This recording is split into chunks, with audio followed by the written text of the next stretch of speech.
edit all this conversation out.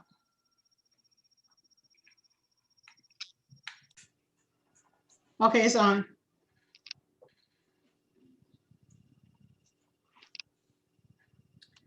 So, welcome to my first podcast. I'm so excited to be here. I'm super nervous. So, this is our first time running through it. I guess we'll figure out this Instagram thing later so we don't always have to go live. Right. But yeah, we're going to be doing it on where like it's cooking and stuff. So people can pull up where we're in the kitchen on like Sunday. But this is an introduction. So I wanted to like, I don't know, just kind of like go over why I'm doing it. And I wanted to like have you on for my first guest for a few reasons. One, I want to invite you as much as you want to come on and help me with the cooking session of it, you know, if you would like to. Because we already know that you're an amazing cook. So and, I've been told. Did you say something? I say, so I have been told.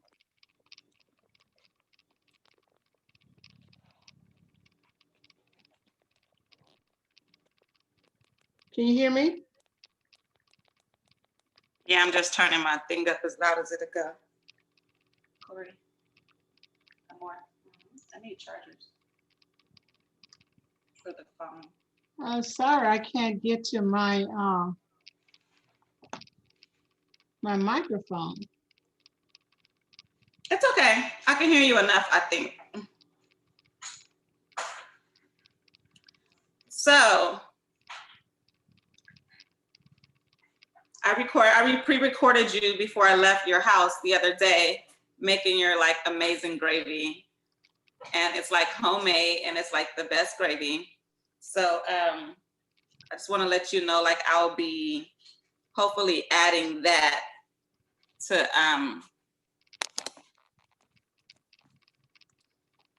the segment as I edit it or whatever. Okay. Can you see all this stuff in the camera? Yeah.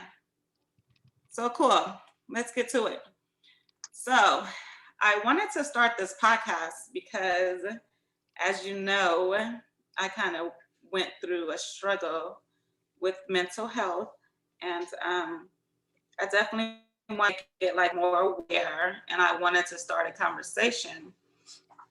And it's not just a regular conversation. It'll be like really cool, and we'll talk about like different things. But I wanted to have the first conversation with you because as a mother, it had to been like hard watching me go through that. And I wanted to like get your opinion. And then we had a great conversation the other day. And I kind of wanted to touch bases on that. And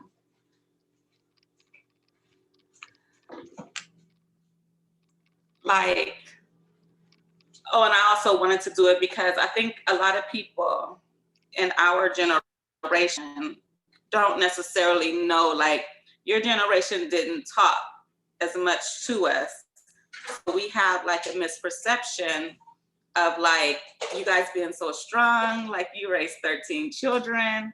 And, you know, like I didn't never really see you like break or anything, but to talk to you through my experience, you know, you kind of let me in on it and you let me know that, you know, you definitely have moments and, you know, there were things that you definitely did to help to ease the frustration of it all. So, yeah. So I guess a little bit like, as you know, like we grew up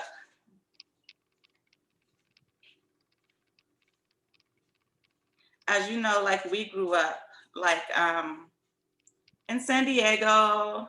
You grew up in Memphis. So like the environment was like, harsh.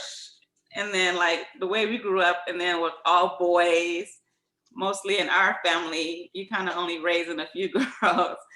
I mean, as a mother in itself, having all those boys, like I just wanted you to like, and you stuck with us. Like you still have everyone's back. And I think it's really important for other mothers to know that it's okay to stick with their children, because I think a lot of mothers give up on them. So yeah, I was thinking I really need to listen to something to have this conversation. It's already making me emotional because it was such a hard journey. But I'm super excited that I'm so like different these days, and going through the journey made me such a better person, able to think differently and to feel differently and to kind of reteach myself to re-believe in myself and to, get it right this time. Like I messed it all up, that, and I lost it all. So to get it right this time is so important. So if I can help other people before they get to their 911, where they're so overwhelmed and so stressed out that they can't even grasp what's going on around them, or they just don't have the know-how, or they're not like, we're not really taught to ask for help or anything like that. So that's like why it's really important for me to have this conversation, and to have it with you, I think is important because it will help to bridge the gap, you know? Like, so yeah. So I wrote a few questions, and let's see. Okay, let me just start by saying to see you here today, the woman that you have become, and to see your emotions, which growing up you suppressed a lot, and to see you be able to deal with emotion, it's it's wonderful. And never think that emotions will make you weak or whatever. Showing your emotion really makes you strong. It takes a strong person to be real with themselves. So I just want Thank to you. say that on the outset. Yeah. So how did you do it all these years? I mean, 13 children, you're from Memphis. You grew up in a big family also. Like, what allowed you to kind of push through all these years? Well, if I were to look back at my childhood, which I have been doing recently, to answer some of the questions like, who am I? I am going through that journey. Why am I here? Type thing. And so I had to look back to see where I came from, to see where I want to go, to see where I am. And when I look back at my childhood, I had a really fantastic childhood. I had a loving mother. I had a dysfunctional father. In these days, you guys would call him an alcoholic. In those Yeah. days, he was just called drunk. So, but he was loving and he was kind. So when I look back at my childhood, I wouldn't change a thing really. I came from uh, a five sibling group. I was the youngest in the group. I had one brother left, and we have always been very, very close as a family. My one regret in life is that you guys didn't get to really know and love the family because I took you away. Well, that was before you were born. I moved to California because I But was. I think like, I'm gonna interrupt you just for a little bit, not to interrupt you. But I don't think that should be a regret, because God has, what's for you. So it's like, what if these people were in our lives and then our lives turned out completely different? So the journey that you took us on, yeah, maybe would have been different with other people in our lives. But I have to say, we had an amazing childhood growing up. You were an amazing mother. You know, we definitely had our difficulties and we went through our things. And I definitely saw you go through with the boys big time. But Yes, we were cool until later. And I right. think that more so had to do with me coming to you, you know, because I think there were some things that I didn't open up to you about, honestly, you know, and like let you know how I felt about certain things. But recently, in trying to do that, you definitely told me like there's no boundaries. There's no boundaries, and so I don't think me and you will ever have that conversation. And one thing I think is good about therapy and getting therapy is that one of the things that you have to learn is that you're the one that got therapy. And that's like one of the things that I talk about also, because I feel like people don't really talk about all the transitions and all the different steps to therapy. Like they talk about therapy and then that's it. But it's really so much more. It's like the build up to get to the therapy and then going through the therapy and allowing the help and accepting the help, transitioning back into the world. And like I said, you're the only one that had the therapy. So it's kind of like, how do you deal with people? And then it's like they haven't gone through the steps as you, you've changed, they haven't changed. So one of the good things that my therapist, we talked about after it was kind of like the end of my session was kind of like, I was kind of going back to her and telling her how I was still triggered a little bit and I wasn't perfect. You know, I feel like, you know, I'm learning and growing, but I'm definitely still having like moments and things of that nature. And she said to me, like, do you feel it necessary for people, like to prove yourself to people? Like, do you feel it now to go back to people because you want them to see who you are now? And I had to think about it for a second. I was like, you know, I did up until you said it, you know, and now I don't feel like I need to prove myself to people because it's kind of like your journey is your journey and what God has for you, you know, like, so it's kind of like in going through this, you're going to lose people, you're going to lose things, but it's kind of like you want to come out better in the end and hope the people that stay by your side truly loves you and accepts all of you. And those are the people you really want in your life. So it kind of like balances it out, you know? Yeah, and it is. It's a weeding out process, and when you go through therapy, and I don't know if I ever told you this before or not, but I've gone through therapy. Um, and it is a journey. So I understand where you are. I'm so happy that you were able to make that decision to go, that you recognize that you had a problem and you dealt with it. And I think a lot of people, because of the stigma that's attached to therapy, do not really reach out because they're afraid. Am I going to be accepted? Are people going to label me as crazy? Yeah. So they don't. Well, they're already painting you as that. I mean, how many people call me crazy and all kinds of things. So you're already getting called crazy. You already, you know, acting out and you're already doing these things, you know. You used to And joke it's with me okay.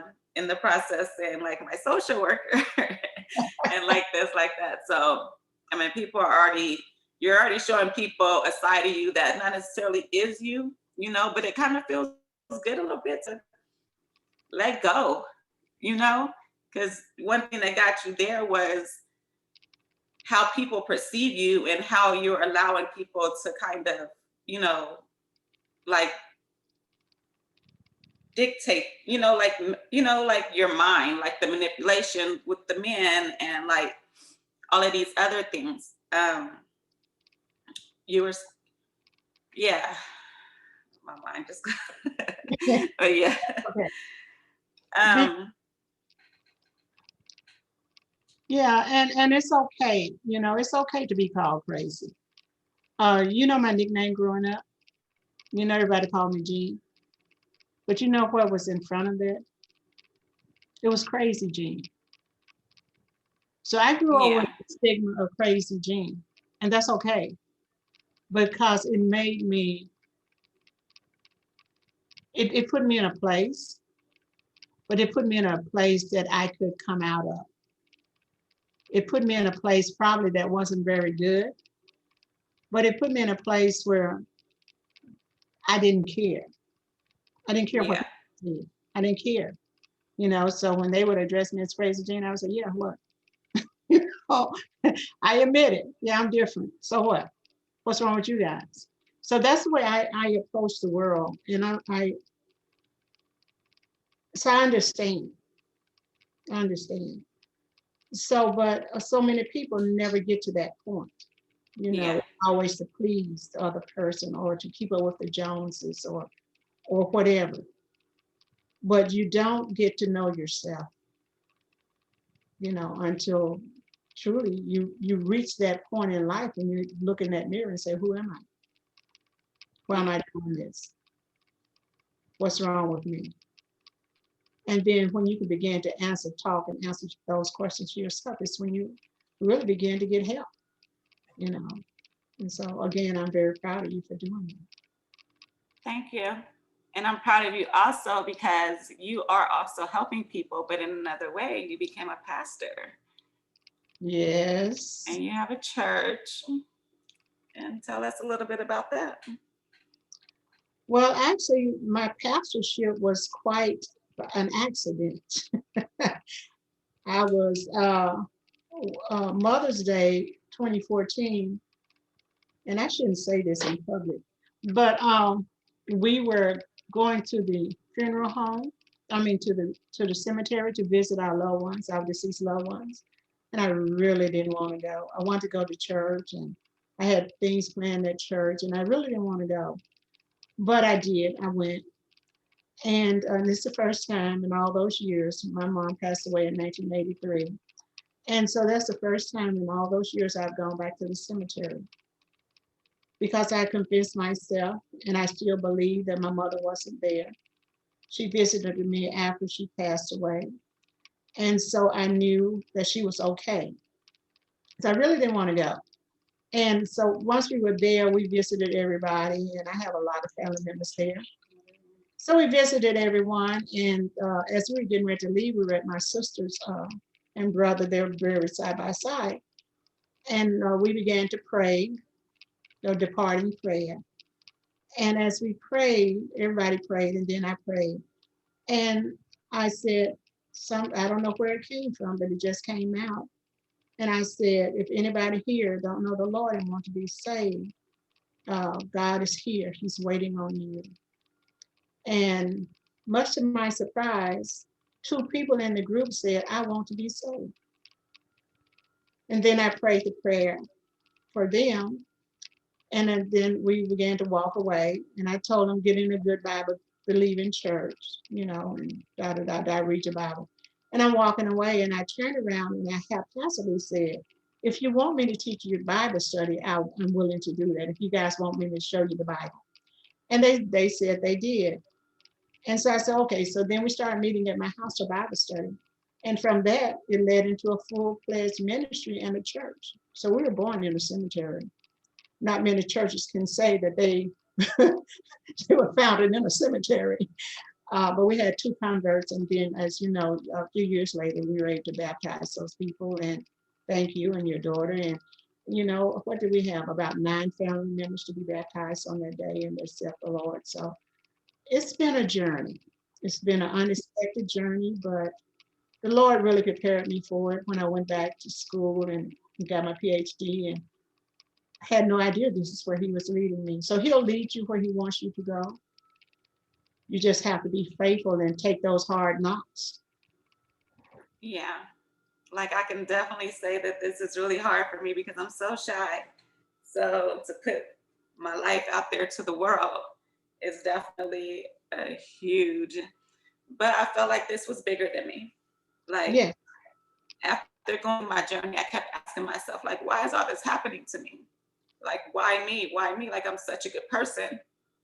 Why do people feel a need to attack me or to, treat me a certain way or put me in a box, thinking that I'm something, maybe because of my looks or whatever, but everyone knows, I mean, don't know, but no one knows your story for real. Like, you're on the outside looking in, and then like people try to like tell you who you are. And so, yeah, when it was like when I was going through my journey, one of the things that I kept noticing was like, the more that I talked to people is the more they talked to me. And the more that I opened up and told people, like, as you know, when like Corey got sick,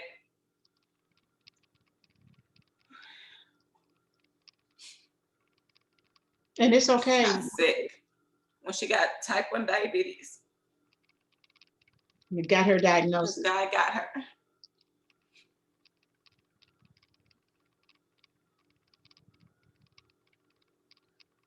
It's okay. It still hurts me because it's like you worry about them every day. It never gets like old. You're always worried about her number, she's gonna be okay. But like the more I talked about that, at first I didn't open up at all. I kind of kept everything in because I just didn't want people to judge her. Like saying like, I don't know, she's her, I don't know, food or, I just didn't want. And then like I wanted her, she was older. She was like, high school, senior in high school. So I wanted her to be able to choose her own journey and her path and figure out if she was okay telling people. At first, I was more so the one that like wanted her to like go to the bathroom and doing it, her numbers and stuff like that, to give her privacy and things of that nature. And then she got so strong and was like, do it at the table. And, she's so open with it and wanted to share her story with other people. So that's the reason I wanted to do this, like diabetes awareness. Like there were so many people, like her teachers and stuff, that didn't realize what was going on. And they would like not let her go to the, like leave to like check her numbers. Like I would have to call up there. They tried to fail her. Like a lot of people like didn't like understand it or even know. I don't think that they read that. Well, I have a friend, a teacher, and he said they don't read it. They don't read the medical. They don't know who in their class have who and what. They said it's too much. And I said, well, why can't you just get a short form that says the name of the student and the problem? Like, why do you need a long medical list? Even if they do provide you with that, so you know that their medical treatment and stuff. What about just a short form that says the name of the student and what they have? Because if that student passes out in your class or something because you're being mean, like that's crazy. So yeah, the more that I opened up about my journey and about the things that I went through, like I remember like talking to my friend and I was telling him like how I wake up in the middle of the night crying, how I had like went through so much hurt and pain. And he was like, he's done the same thing too, which I knew that he would wake up in the morning because, we gotta live in the same complex and we'll be going through stuff together. So, we'll wake up very early in the morning and go down, he'll be washing his car, or like doing something like that.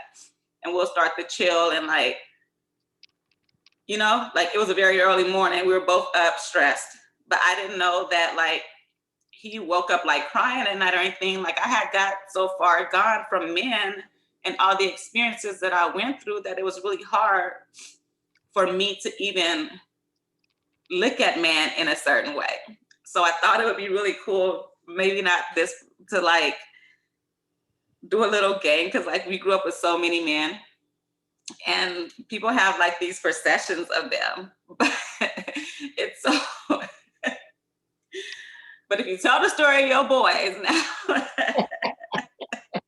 Well, we don't want to bore you. we would know that, these perceptions are not all the way 100. So not right now, but a little bit later. But anyway, I was saying that this led me up to like doing this conversation and this blog because I don't feel like people have this. I don't feel like they have somewhere to go to just let loose. I don't feel like, and I feel like the people that are talking about it I'm not downplaying anyone's anxiety or anything like that, but you're rich and you're like, like Charlemagne the God or something, like, I don't know, you don't know who that is, but it's like, you have anxiety about sending your kid to a private rich school, I mean, like, what is your anxiety about it getting shot up? I mean, we have the same anxiety about the school getting shot up, but we were literally getting our school shot up, which is so crazy. You said that you didn't know that our schools were getting shot up so much, but in San Diego, like here, it's news. In San Diego, it's not news. You know what I mean? Like it happens all the time. So it's like when I came out here, even walking to the car, like I was like, oh my God, they get to walk to their car every day, like after every event. But of course, we wasn't really telling you that, like I remember one day you pulled up eating chicken coming to get us from the party, and we're like, what are you doing? You're like, what? We're like, they're shooting out here. We told you to wait at the 7-Eleven. What are you doing coming over here? You were like, what? We were like, mama. There's so much you But guys yeah, do. but all of that, and then like the men and the manipulation and growing up, and my story with that, and we'll get into that more later.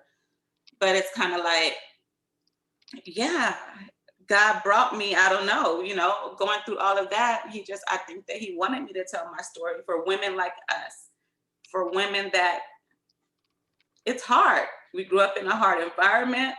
We grew up not learning how to communicate. We lose so much because we're angry and we're hurt. And I'm not anymore, but I was, and I still have my moments. Like the other day I called you because again, I don't know why people feel a need to attack me, but I went on vacation, our little trip every year. And the girl went into, I'm trying to F her man and all of this. And then the other girl was like, just started with me for no reason about saying miss, you know what I'm saying? Or something like that in front of someone's name. So it's kind of like, you're attacking me for what, So I called you after that because prior to that, a week before, I was chilling, I was hanging out, and we're all having a debate or whatever. And the guy felt a need to call me a lunatic, and I get it. Hurt people want to hurt other people, or they feel like they're being funny. And I get like maybe she was having a bad day. She had a hard trip getting there. And I know that I was all about law and the one she doesn't really like. So it's kind of like, attack India for what? But everyone that really knows me knows I have a really bad temper. So when people attack me, if I can't physically attack back, because I grew up with all boys, as you know, and you know that they didn't really communicate with me. They more so handled me, so it caused me growing up to want to win. Well, no, I was actually fine for a long time until I got to the point where I was done. I was done people pushing me around. I was done with them telling me who I was.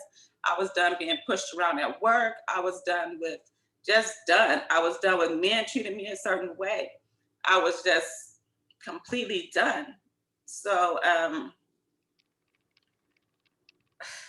yeah. So yeah, being attacked, I called you the other day, and we were having the conversation about like why this happens or whatever. And you had said some interesting points, and I just kind of wanted you to kind of reiterate on our conversation if you remember it at all. Well, I'm gonna tell you this, I don't remember. Because a lot of times when I'm speaking under the unction of the Holy Spirit, and he's giving me what to say. And a lot of times when you're under that divine inspiration, you don't remember because God is speaking to you, to that person for that moment. So I don't really remember. And the first time I was told that by a prophet, I didn't understand it, but now I understand it because it was for you. That message was for you. So, and I can remember most of it. I know I told you some of my brokenness and some of my dark places in life, and they have been many. And I was surprised to learn that you guys had never seen me cry. I didn't know that. As much as I cried and beat a pillow and just did crazy things running through the house. This one time I can remember I only had boys, I had four sons. And I was just so stressed out. And I started running through the house, just screaming, just screaming. I cried to the top of my voice, just screaming, just hitting and knocking on, just screaming. And I looked around and I had four little boys walking behind me screaming. They were running, they were screaming. They thought it was a fun game. So when I looked around and saw them, that got rid of all that. And now when I'm stressed, I can go back to that moment. I can go back and I can see them, those little stair steps. Come here for a second, please. Go ahead, Mama. And I can see them, that little stair step of them, walking and screaming. And I mean, they were really screaming. They were into this thing. So yeah. So, we all deal with stress in different ways. I was surprised when you told me you never seen me cry before, as much as I cried. So yeah, and then Dwayne said something similar the other day. I'm like, for real? But he did tell me that he would hear me pray in the middle of the night, and when we'd be going through hard times, and he said, and I would hear you say, Lord, how am I going to feed all these children? You got to put food on the table. He would tell me my prayers, and he said he would just lay there sometime and listen to me, and he wanted to help. And of course, he was a child and couldn't. That meant a lot to me. But he said the same thing. I never saw you stress. I never saw you cry. I saw you mean. I saw you crazy. I never really saw the real emotion. I'm like, really? So yeah, I don't think you recognized it, but I think that I talked to you all the sign about your sign and all that, and I don't think you ever realized like you were a Leo and how you raised all fire signs, and they were all kind of had how you were able to kind of build a small little army. And then here I come, Miss Emotional Pisces. I was like, I must have drove y'all crazy. But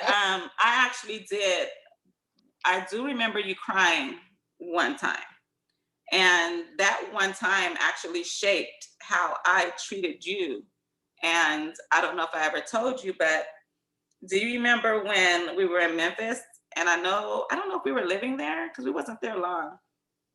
And the boys, they took their bikes and they ran through the corner store or something, and they stole like chips and yeah. I remember. Yeah. That. Yeah. And I was young. I couldn't have been, I don't know, I was a baby. Like I couldn't have been no more than 4 or 5. Mom passed when you were 5, so and we left. So you were probably 4 or 5. Yeah. And I remember like you were crying in the middle of the night, and I ran up to you and I said, Mama, what's wrong? And I said, don't be sad or something.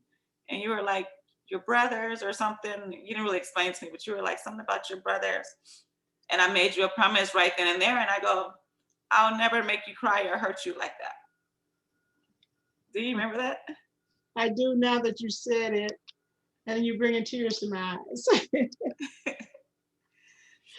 Yeah, I do. And that has kind of shaped my personality because I just never wanted to bring harm or, I never wanted to see you cry. I know I have made you cry over the last couple of years, going through what I've gone through. And I'm getting it back with Corey now. So. Yeah, that payback is not easy. So. But I think people take that kindness and want to use it for weakness. But one thing you know about me growing up, I'm not weak at all. And I'm very strong. But I hide it a lot because I don't know. I mean, I guess I was always the quiet one, and I grew up in a big family with a lot of boys and stuff. So it was hard to get a point across, I guess. So I guess I just stopped trying. And I realized a lot smarter, quieter, and I learned more, and I was able to see more, being quiet as opposed to always having a say or whatever. But it didn't help Well, you always in. ran the house. Your brothers just doted on you, and you were always fighting back because you didn't want that, but you were their baby sister, and everybody just doted and idolized you. So you got away with murder with them. And Yeah, in so, front of your face, behind your back, no. well, I had to tell them because they were trying to make you a boy. They were going to make sure that you never let a man treat you. And this is what they told me. They were never going to let them make sure that you were strong enough to never let a man treat you the way they treated women. And so, and I think that was their issue. They knew they were out there. Anyway, that's another conversation a different day. But yeah. No, actually, that conversation is very important because I was listening to TD Jakes the other day, and he was saying that how sometimes it's not you're the seed, but your soil. And sometimes you have to stop blaming God and blame your soil. But that's okay. My soil was okay. I actually enjoyed growing up with my brothers and all of that. But the one thing that they thought that they were doing was creating this strong woman. Ooh, Amor, this computer went out. All the batteries are going dead. The one thing that they thought that they were doing was creating like this strong woman, and they did. They did a good job of creating a strong woman. But what they didn't realize that they were doing was putting insecurities in me. They were like, I wasn't okay growing up sometimes, like being, because I was always told, no, you can't be sexy. No, you can't, you know what I mean? No, you can't wear that lipstick. No, so it made, for a long time, it took a while for me to find my womanness. You know what I'm saying? I had grew up like a tomboy, and still today, like I'll throw some sweats, and my man be like, "You need to go." But I'll be like, I don't feel like getting dressed, But I think that's very important because it's kind of like they shaped me without knowing that they did. And Dwayne, I hated that he went. Well, I guess I don't know. People they want to go on the show, so they don't mind when they name. They can't wait to tell their stories. But That's gonna be lies. oh, Yeah, we'll get into that. But Dwayne, he'd be on his thing and he'd be like, "She's my best work ever." And I hate when he says that because they all have women and like they're cool and like all of this. And here I go, like still not married, like still, and it's kind of like, yeah, you did a good job of making me not know how to accept the things as a woman. But they didn't see that. They saw it as, we grew up in this strong neighborhood. We grew up in this gangster environment. And if she's going to survive it and if she's not going to get, attacked in certain ways, or they don't want to have to go out and hurt people or things of that nature, then she needs to act a certain way. And of course, me being the youngest, not always wanting to fight, I'm smarter, I'll just go somewhere else or like, do something else. But they shaped me. And it was hard after going through some experiences older. Like before, it didn't bother me. It was kind of like, that's how I grew up, and that's what that is, and it's no big deal. Like it is what it is. You feel me? Like that's how we grew up. But the more experiences you go through, and then you start being treated a certain way by men, and you're kind of like, okay, now you start doing the work. When you're trying to figure out why these things happening. Is it me? Is it them? Am I really crazy? Like they say, you know what I'm saying? Like everything that, so it's kind of like, and then you figure out, well, damn, that way that I grew up wasn't necessarily okay. Like that way that them teaching me, them, like Dwayne's always coming, like, if a man cheat on you, leave. And that's right. You're supposed to make boundaries and respect for yourself and things of that nature. But they didn't leave.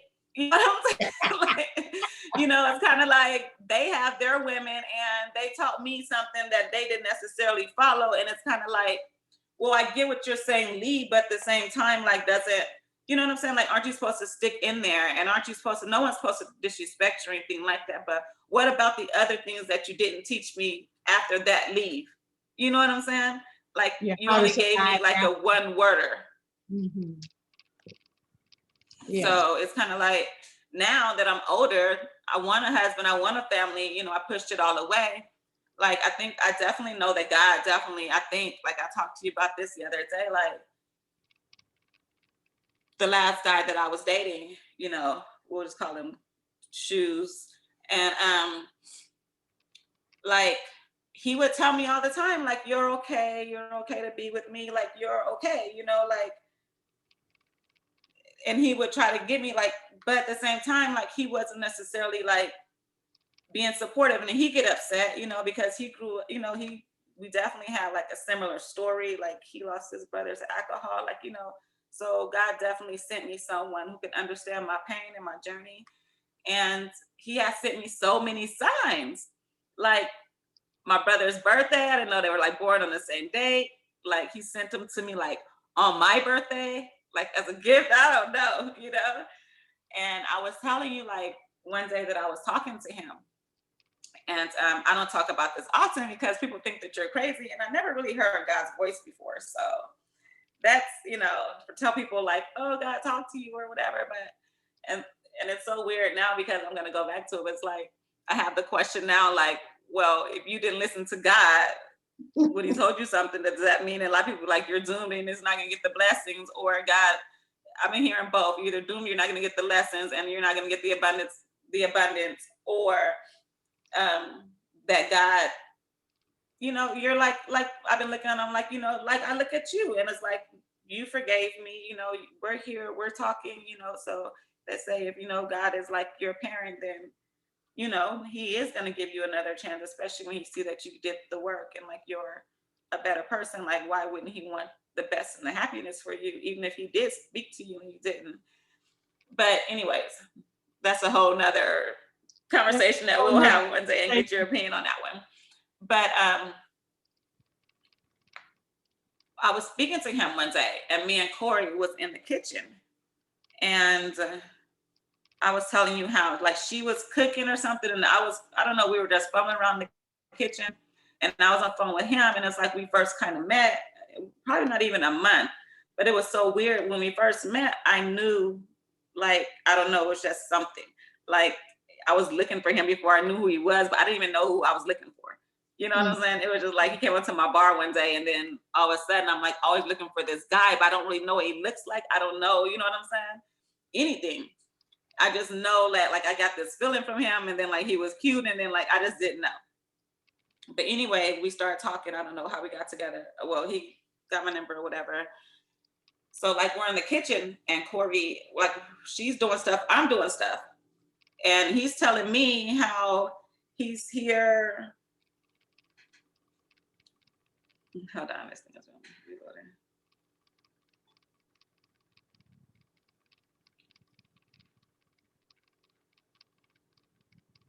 Come on.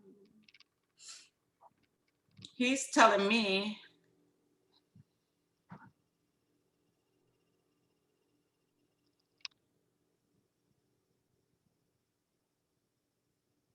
and I know this is so much to talk about in the first session, but this is kind of why we're doing this, you know, to like let people know, like, and of course it's going to be edited and all that, but it's been a pretty good conversation, and I'm not going to keep you on too much longer because it won't be our first conversation, and hopefully you'll be giving us some cooking. I'm just waiting for this thing to load up real quick, and I'm gonna finish my story. Don't lose our train of thought. I don't know how much time we had on Zoom today. That's what I was trying to check.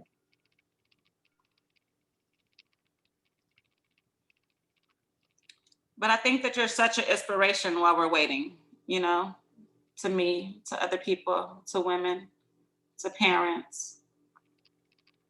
And I just want you to know that. Sometimes I hear you say that, like, oh, you wasn't the best mom or whatever. You're crazy. You're like the best anything that anyone can ask for. And I thank God that he sent me you. And I pray that I'm born to you every lifetime. Well, you are definitely an answer to a prayer. And I just thank God for you, for blessing me with you. And Corey, it's just it's an amazing journey. Life is an amazing journey, and we have to just roll with the punches. And now that you are learning to do that, I think your life, I know your life is getting better. It's going to continue to get better, good, better, and best. And Yeah. you're on the right journey. You have the Lord in your life, and you're recognizing that you're not perfect and you don't have to be. I recognize that, you know, and in me. And so we do the best that we can. And I want to go back to the voice of the Lord when he spoke to you and you said you didn't obey. And I know we're waiting on something. Yeah. So I was telling you. Are we ready for that part? Yeah. Okay.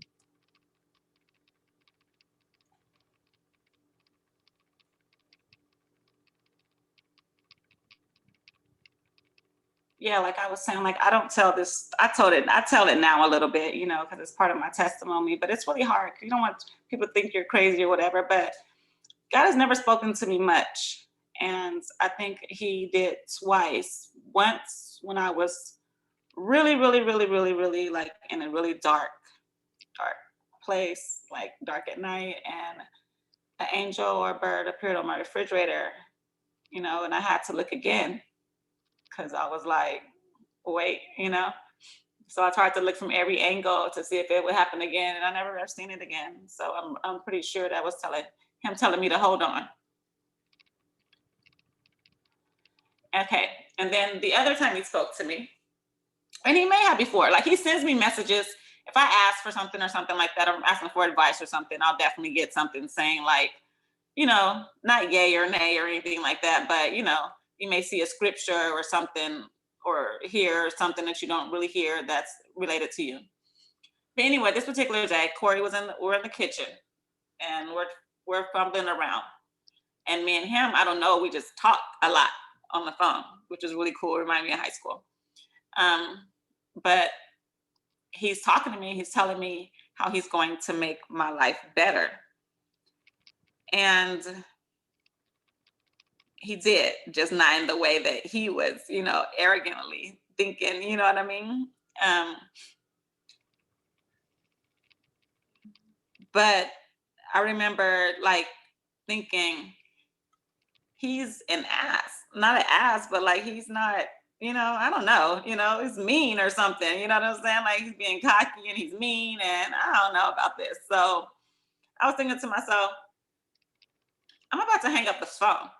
I'm about to hang up and either talk to him later or I think I'm just gonna like let this be a friendship or whatever. Like, just whatever, date him, see what happens, but like not really.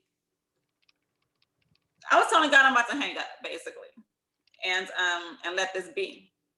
And a voice came across and said, stick with him. And I automatically said, no, he's mean. Like, I don't even know, like in my head, like he's talking, he's still talking, Corey's doing whatever. So like, this is like all happening in my head. And it's kind of like weird, and I'm like, and I immediately not even thinking about it, just reply like, no, he's mean. And he said, it's not going to be what you think. And that was it. And everything toned back in and that was it. And I don't know if he meant like, I was thinking like, now looking back on it and now like, I never told him about it, like, I think it made it harder for me and like going through whatever I'm going through. I think I pushed him away more because God came and spoke to me about him like, oh my God, God been a person to be mean and not supportive. Like, I don't know. So I guess it's what he meant by it's not going to be what you think it's going to be, but now we're not together. As you know, like I lost everything, including him. And which brings me into the other thing I want to talk to you about, and I think we'll end out with that one. But yeah, that, like, I spoke to you about it, and you were telling me how that was so powerful, and it was so funny because when I told you about it, you said you got his number. I was like, no, I can't call him. You gotta call me. But it's funny.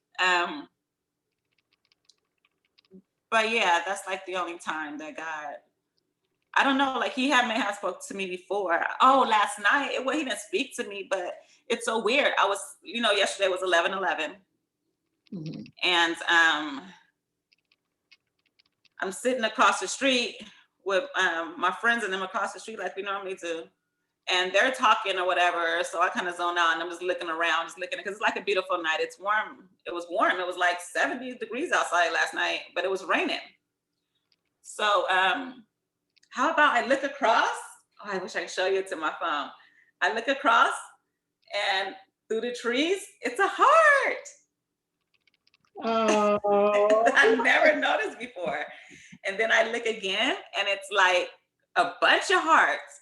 And then it's like 2 birds. I don't know if I see this. I don't know. I'm an artist. I don't know if I just, but it was weird. And then guess who else initials was in the thing? Who? I don't know. It was 2 initials in the thing. I don't know what it means. I didn't really tell her. So it was K. And then I don't know if it was a heart or it was I don't know if it's a love sign for her, so I don't want to, Did you get the letter? Yeah. Okay. So that was cool. Yeah, that was cool. And I love it when the Lord shows up and does stuff like that. I think I told you when we talked before how, and that was him, by the way. That was the Lord speaking to you. And so he speaks to us in subtle ways.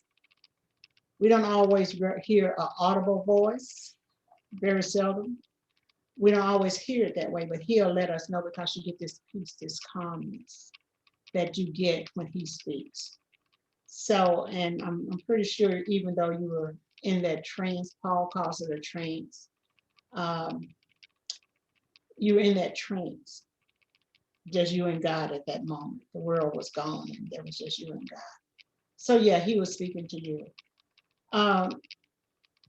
And I want to go back to what you said. I said, you still have his number?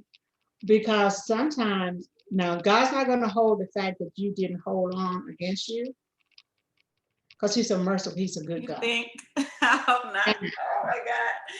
But I try to pray now and say, it's okay, because I listened. It was this saying. You can finish. Don't forget your thought. I was watching this movie the other day, and like you said, it'd be like weird stuff. And in the movie, she kept saying, I rather for it have had to happen for me to never remember it. It was a cool saying. It was like something like it was pretty much saying, I'd rather have the memory of it happening than for it to never happen at all. I'd rather for it had to happen for me not to.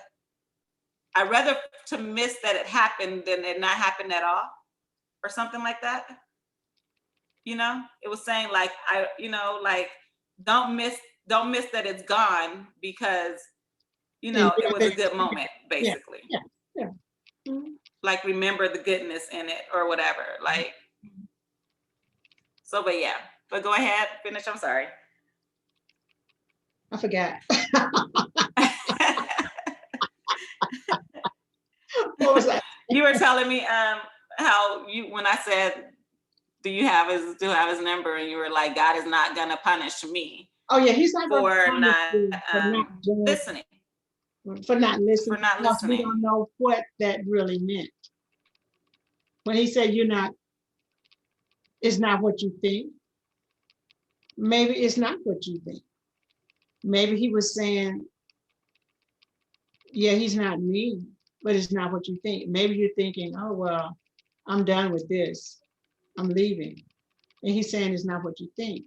Or maybe he was saying because you were so into this guy, it's not what you think. So either way, you got to pray and ask God to, But why would he tell me to stick with them? well, I don't know. You got to ask God and he will answer. I think it's one of the two things. Just because I know him, and it wasn't what I thought. You know, I thought like we were so cool together. There was nothing that can really like, you know, like it was nothing that was wrong with us. Like we got along great. We were cool together, like perfect little couple, both power people, you know, both at a point in our lives where we're kind of starting over. Our story was kind of the same, where we both had kids like earlier and we only had one, you know, so we're able to start a new family together. You know, like he was in real estate, which, you know, I was getting into real estate at the time, you know, and he was starting a new company. I was starting over new. So it was kind of like divine timing. I just didn't understand why God always make things a little difficult for me. You know, he don't just send the husband, he'll send the husband and the you know, Corey gets sick and then, or it's always a difficult thing. You know what I'm saying? So I was thinking he was either saying one or two things. Either it's not what I think, whereas I'm thinking it's going to be this fairy tale that we're going to run off into the sunset and we're not going to have a difficult time, or it's not what I think like right now, how I think it's over and done, but that person may be for me. You know what I'm saying? Like God may be saying, I already sent your husband. Like I told you, I went to try to get a reading, a psychic reading, and how God kind of wouldn't let it happen. Mm-hmm. It was weird. Like it was kind of already saying, like, I already gave you your answers. Like, didn't I already tell you what I said? Like, I don't care what that lady said, you know? And it was funny. It was kind of like everything she spoke, I was like, that's not me. Like, if she was saying like how I'm so closed off and I'm like, no, lady, you know what I've been through? Like, no, I am so open right now to love and everything. Like, no, some things you're saying are cool, but the journey I just went through, you looking at a completely, totally different person. So not completely different. You have my moments and things of that nature, you know. India can be right there, but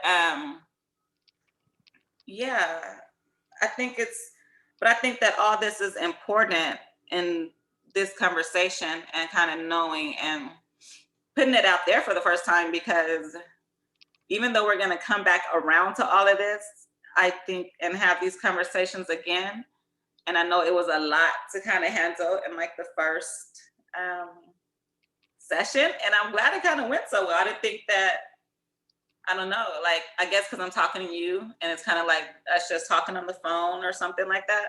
Mm-hmm. Maybe it was a little bit easier for me to get into dialect or whatever. But I'm not going to hold you too much longer. And of course, I'm going to try to edit this and like do whatever. And of course, put your amazing cooking in the front. And like I said, I hope you come back and have more conversations with me and things of that nature. And I did kind of want to end with this though. Thank you for telling me that God is not going to punish me. And if I have the opportunity to get it right, I think that I'm so about doing that, you know? And this journey that we're recording for the world, I hope that it helps. I really do. I hope that people see that it's okay to be perfectly imperfect. I hope that people see that being perfect never taught you anything. I hope that people see that there are real women out here, like beyond what's being said on TV. Like we've lost people and we deal with a lot of loss, and like my brothers are gangbangers, and you know what I'm saying? Like it's like, you know, we grew up in like this whole world, and I want to do it for us, for the ones that had it a little bit harder, you know? It's okay to talk about the surface stuff, but the deep stuff that no one talks about, that's what I want to do it. Oh, and then I think you also, the other day you told me you were proud of me. And at one point I kind of questioned that, you know, because you would talk about all of us, and you would definitely put me in the mix with all the rest of the kids, and I'll be thinking to myself, no, like I am going to be, I don't know, but I can't tell you what God put in my heart, but I'm going to show you. And so I hope that in doing this, I've been talking about doing this podcast and having this conversation. And I think it took a minute for me to kind of get the confidence and to just do it. But I want to, relaunch the boutique and going through this journey. Like I said, a lot of people, they don't talk about the different phases of the journey, the triggers, and how you go through therapy and now you have to deal with all these triggers. And I was telling you how like I said, like I get attacked all the time, like at work and things like that. I think because just how I look and how I was always kicked back, but that's who we are. We're from San Diego. Everybody's kicked back in San Diego, we hard, but shit, ain't nobody tripping. What are we getting a rush for? We're going to the beach. Life is hard, but life ain't hard out there at the same time, it's like really pretty. And I don't know. So I think a lot of us are kicked back, but I'm in a whole totally different state. So they don't see that. And I think because I'm alone, they don't see this huge family that I have. So I thought it was like really important for me not to only tell my story, but for them to tell theirs, because their stories are amazing and what they've been through and their journeys and how they've come and how you supported them through all of it. And I think it's really important for you to tell your story. And I've been telling you that for years and giving you stuff to record and you never have. So me pulling you out here to finally get the job done so that we can help so many more amazing people, because it's so much bigger than us. Yes, it is. And I thank you for including me on your journey and for having me here today. And I will definitely be back and I'll be watching your podcast. And I'm really praying that God will lead you and guide you in the right way. And I know he will, because his grace is in your life. It's on your life. Yeah. He would Thank you, Mama. I love you. I definitely wanted to end with two things. I wanted to ask you, like, going through that and then seeing it wasn't really, I don't know, going through that and then, watching my brother now. And,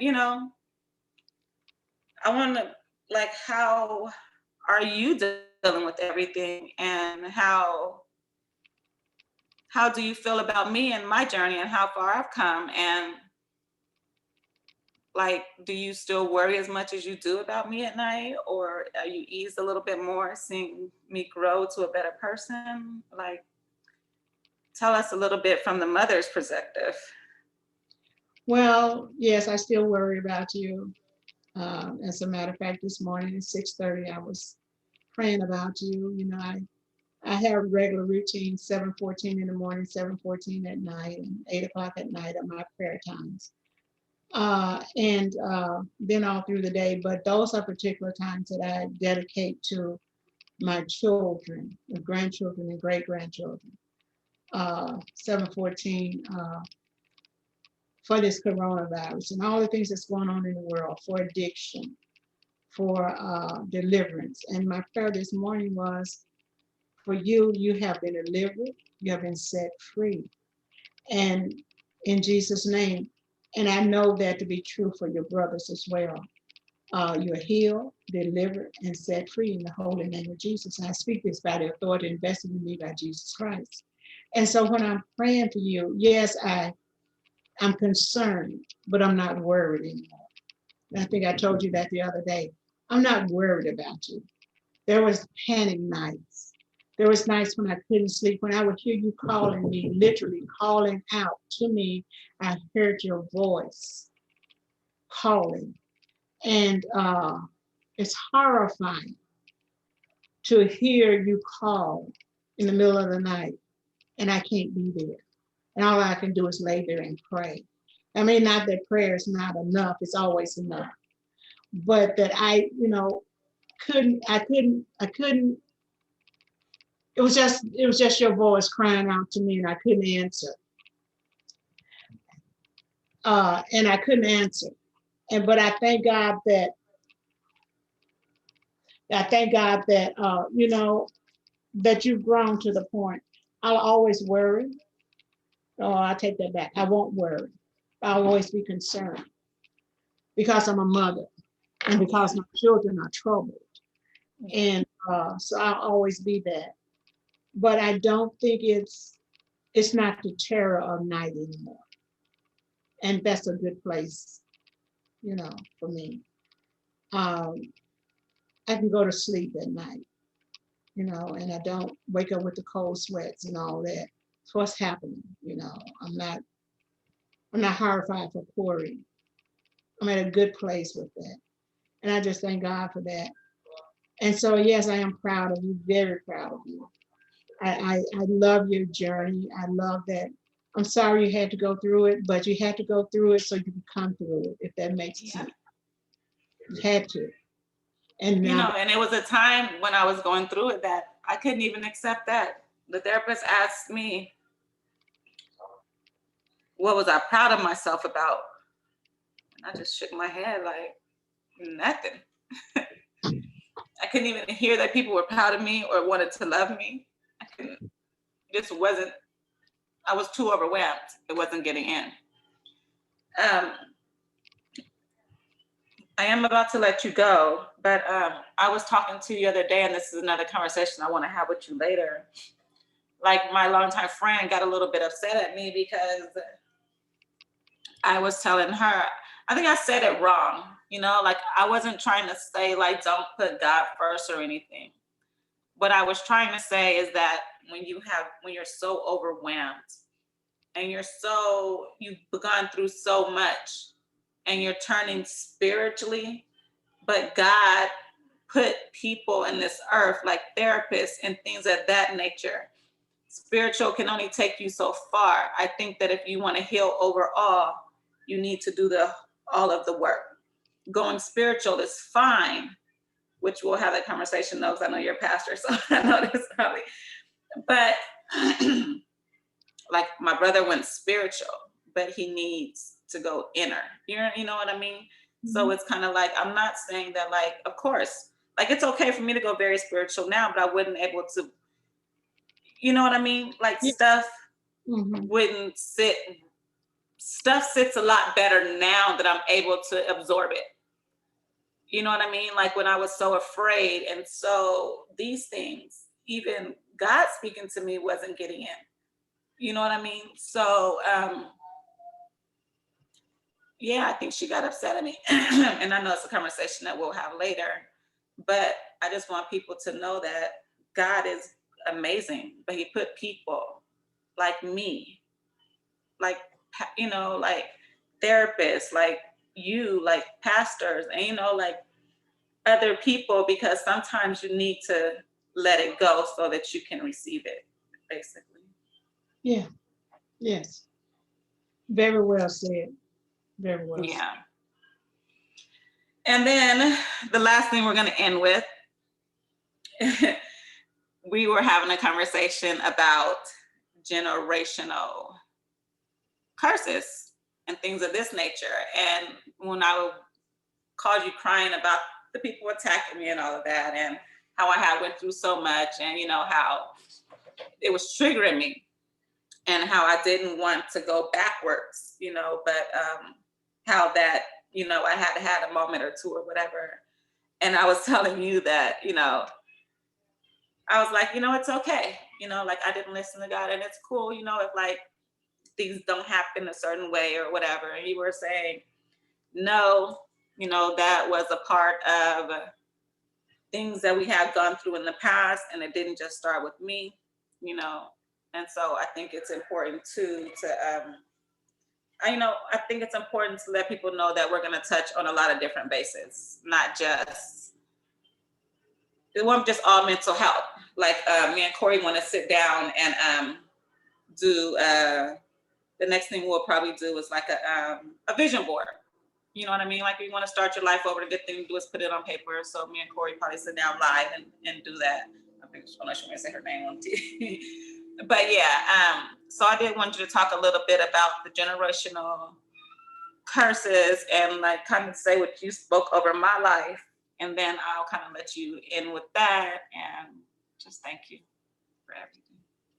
Well, there are generational curses, and it's been just very recent that I recognize. Well, actually, Belinda, bless her heart, she's gone now. Talked to me about this book. It's called Pigs in the Parlor, and I got the book and I read it, and it's all about generational curses and how uh, one generation can be affected by one thing, and then it skip a generation, and the next generation, stuff like that. And so I recognize in that my family had a generational curse. And I've been trying to go back to see where it started from. As far as I can go back, it's my dad. But I can definitely see where it has come from him. Then in talking to other relatives, they can go back a little further than my dad on my mom's side. My grandmother actually died when my mother was 4 years old. Um, but I think there was some, well, she died from pneumonia. She, but anyway, that's a whole different story. We'll talk about that later. But the generational curses are real. And to break them, there has to be a point that we realize that there's a curse in our lives. And I'll tell you this curse that this lady spoke on me when I could not have been more than 10 years old. And it's something that I didn't think about. You know, you're 10, 11 years old, you're walking down Yeah, the something street. like that. Yeah. And I was walking down the street and I was coming. We had this good friend, his name was Mr. Davis. He had a barber shop and he would cut my brother's hair and we would go hang out at the barber shop. I was leaving his house and I was headed home. And this old lady, for some reason, I have no earthly idea, spoke a curse on me. I didn't recognize it. She looked at me and she's on one side of the street, I'm on another side of the street. And I'm a girl, I'm a little girl. And she looks at me and she says, "You're gonna always have problems with me." She said you always have problems with men. Yeah, I'm a little girl, 10 or 11 years old. I'd never thought about it anymore. I just looked at her. I went home and told my mom, and my mom wanted to go look her up and beat her up and all this. But the thing of it is, that curse, that was a curse that she had put on me She as looked like, she sounded like she was, she and sounded like she was a yucky.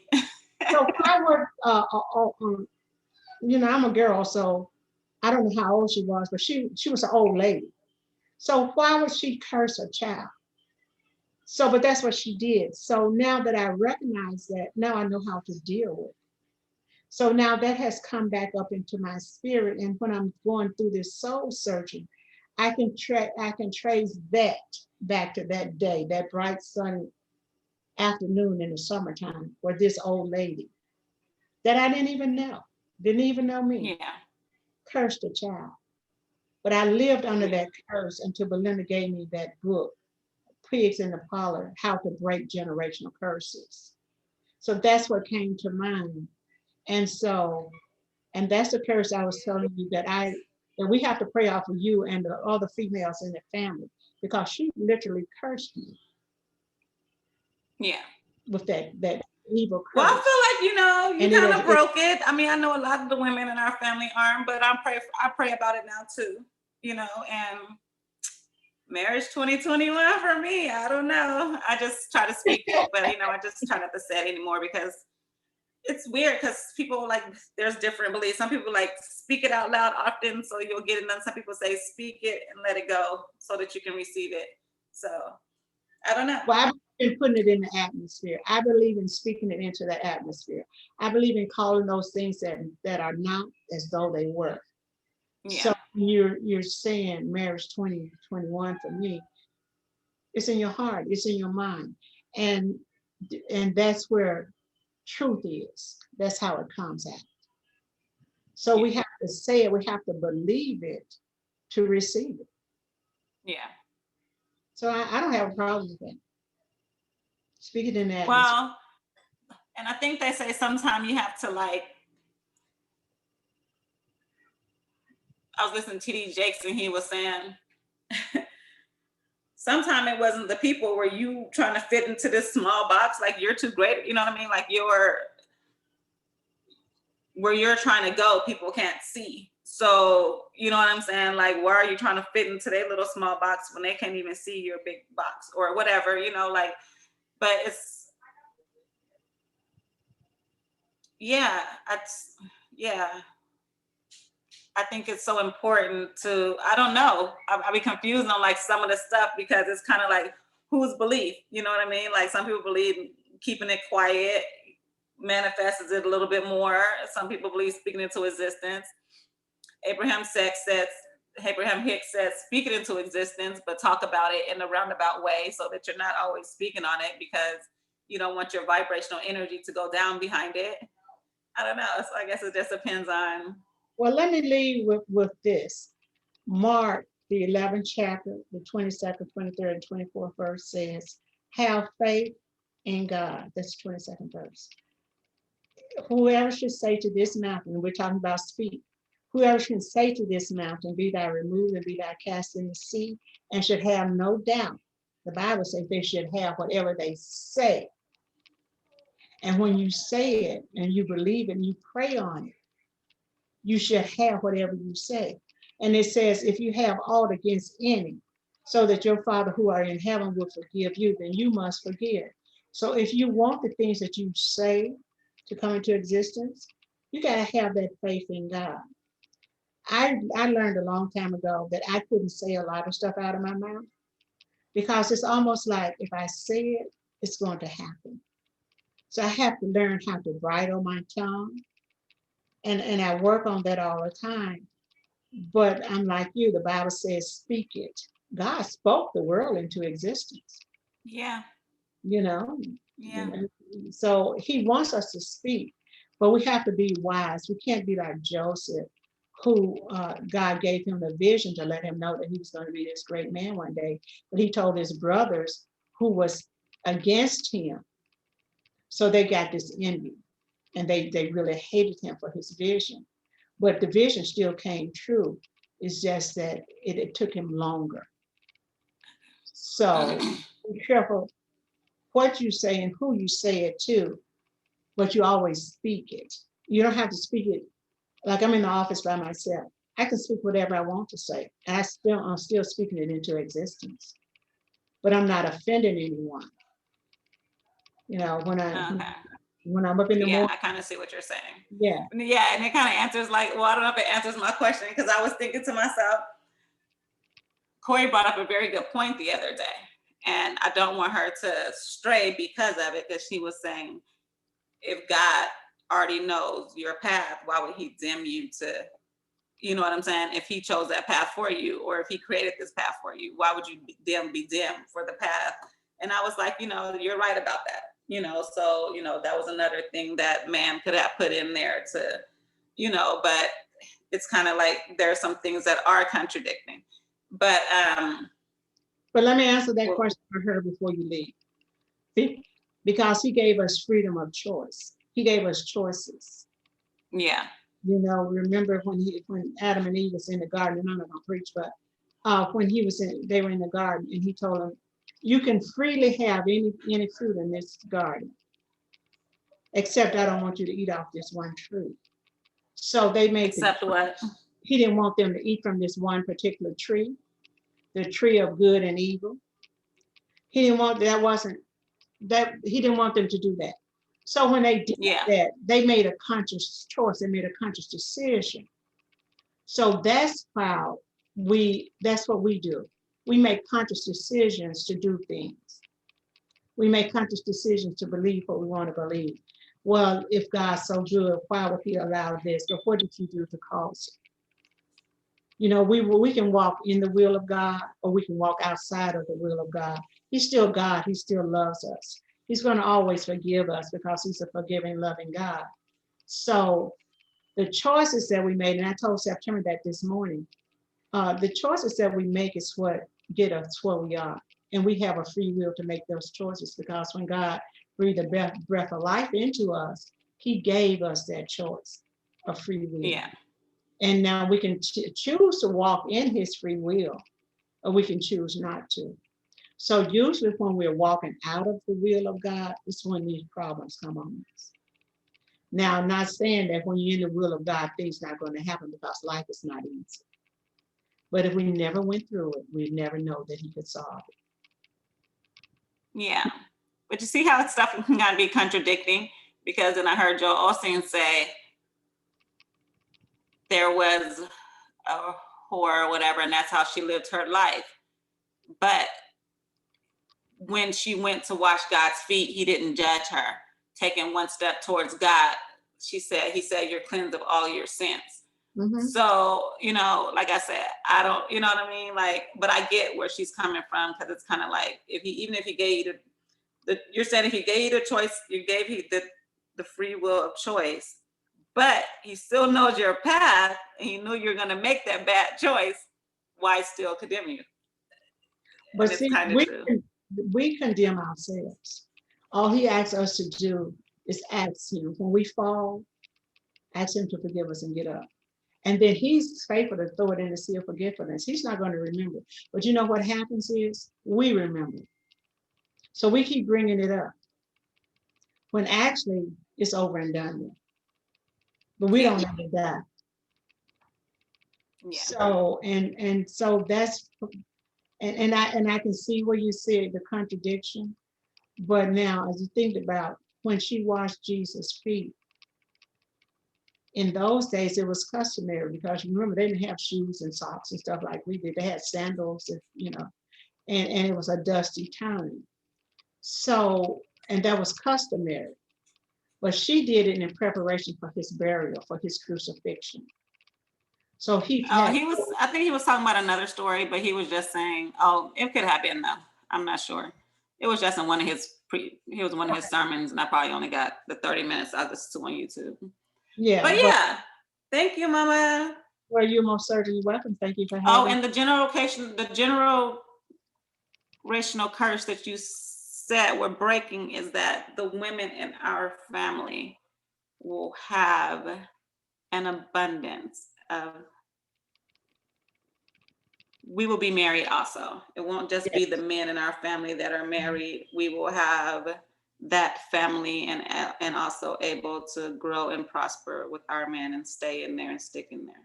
Yes. Which I think is really cool, because that's what I'm, knowing is going to happen for me, because I'm so able to make it happen. But I'm hoping with this blog and this conversation, it reaches certain people, and I'm hoping that people will come, and it won't just be a conversation. Like today was a conversation because I kind of just wanted it to kick it off, and my mom is not here and we're still trying to figure everything out, but you're going to pull us up on us. We're going to be in the kitchen. We're going to talk about these reality shows. We're going to talk about the dream work that Tamar just did. Like we're going to put all these things into having fun and having this fun conversation. I just wanted to put it out there on a serious note and kind of open up the conversation this way, because I thought it was really important for my mom to be my first guest, and she's not able to be here. And also, I kind of just wanted to frame and structure it, let people know that it's going to be a serious conversation, and we're going to talk about very important things, but it won't be like, it's going to be controversial. I'm going to bring people on here. I'm like, why you do that to me? No, I'm kidding. Why you do that, Mama? No. But I'm just saying, we're gonna have fun, and it is gonna be light, and we're always gonna be cooking. So foodies, join us. Younger people, old people, people of the community. There's so many people that people don't know their stories, and there's so many good role models out here, and we want to bring everyone to the table. And we have all these questions. Joe Osteen, all my friends who have gone through all these. My friends, I've been going to my friends, got all these advice. Tyler Perry, and all these people. We need answers. We got questions. I don't know. They may not want to answer my question. They're gonna be like, Lord, I gonna write a whole new sermon. But yeah, Mama, thank you you so much. And I hope it wasn't overwhelming for the first time. And I know this has to get edited and things of that nature, but I kind of felt like it was a cool conversation. I kind of just let it ride the way that it happened. I definitely want to edit your cooking into it and things of that nature. So I think I have it where we're going to do it maybe twice a month right now, but I guess we'll see. Okay. I'm planning on opening the boutique on Corey's birthday. I figured rebirth, and since everything is coming new, and we pretty much have given ourselves 1 year for everything to be different and to pretty much, let's see where we go and let's take this journey and let's help other people. And I hope people will join in and come get, I'm not going to say it's help. I'm not going to say it's anything. I'm just going to say it's a conversation. And I hope that people will join the conversation, and I hope that it helps. And I hope that people that are, hold on, hold on. One more day, people don't have to pick up that gun. You're not alone, Hold on. We have a whole community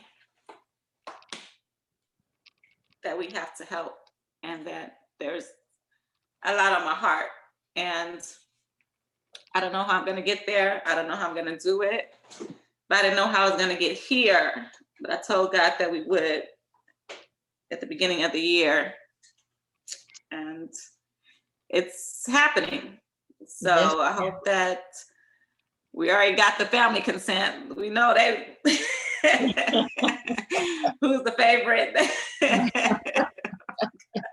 Well, I'm sure that'll be on here a lot. But yeah, I thank you, Mama. I thank you. I thank you on so many levels. I thank you for being my mother. I know that there's so many wonderful stories that people would love to hear from you, and that, yeah, let's see where we are 1 year from now. It won't even be 1 year, more like 11 months. All right. So, yeah. Well, again, I thank you. It will happen. It will happen. I don't know, but I'm excited, and I'm excited to relaunch, and definitely your Bible study on Sunday. Church on Sunday, Bible study on Fridays at 7:30. 7. And we'll put a link so that you guys can tune into that. And thank you, Mama. You're welcome. Is there anything that you want to say before we leave? Well, I want to thank you again for having me as your guest, and I want to thank you for this journey that you're going on. And I want to encourage you to keep it going. Don't give up, keep it going, because there is a vision there, and you have to walk in your vision. You have to walk in your calling. And who knows, this might be your calling. And I'm going to tell you, I give up every other week, but my daughter won't let me. She says, I can't. And and I heard Tyler Perry say something so cool. And he said that when you are too weak, when you can't carry yourself, let your dream carry you. Let your family, you know what I mean? Let whatever you need to, but just get up the next day. Just all you do is get up the next day. Keep walking. You get up, you might as well do something. Yes. So, that's the way I look at it. Some days I may not want to do nothing. Some days I may be like, you know what? Not today. I'm gonna go but I'm trying to. Let me know when you want me to start cooking. Give me a week to prepare a really good meal. And I don't know if you want to do a dish or a meal, but whatever. Definitely. Thank you. And it'll help us to also write this recipe book that we've been trying to do. I've been trying to get you guys to do a family recipe book forever. So would you guys put in a recipe on my either blog or something every week? Guess what we can do after that? Yes. Put it all together and make a book. So yeah, actually there's so many great things that we're about to do. Not only me, but I'm doing this for my family and for the community. So thank you. I don't know. I don't know if this is going to end. I don't know how this is going to turn out, but I'm excited for the journey. And I thank you for taking it with me. And I thank my daughter who's over here. You want to say bye to Granny? I mean, bye to you. Yes. Woo. That's a conversation in it too. Yes, mommies, we need that conversation, right? Yes, we did. Yes, we did. And it is going to be okay. All right. And we will figure this set out a little bit better. I mean, it worked out. I guess we figured it out a little bit, but I'm pretty sure there's a better way we can go about doing this. Maybe my cameraman won't leave me next time. How you moderating? Beautiful daughter. Love you. Her hair all braided up. Look, she braided her hair. Good. I was Cool, just huh, I mama? don't know how to do this. I don't know how to do that. But yeah, she's so funny, mama. Don't forget Keelan's birthday next When week. she not being mean. She not being mean. Oh my God. But yeah, I love you. I love And you. I'll talk to you a little bit later. Okay. And yeah, if you want to start thinking about the next meal, I was thinking about doing some lasagna. So maybe I'll call you. Okay. Oh, Corey, here. Taco Here, Corey. That taco soup. Yeah, taco soup. I'll do it. It's that time of year for it. Yes. Okay, cool, mama. I love you. I look forward to talking to you soon. Okay. Love you too. Love you more. Bye. Love you, Granny. Bye, mama.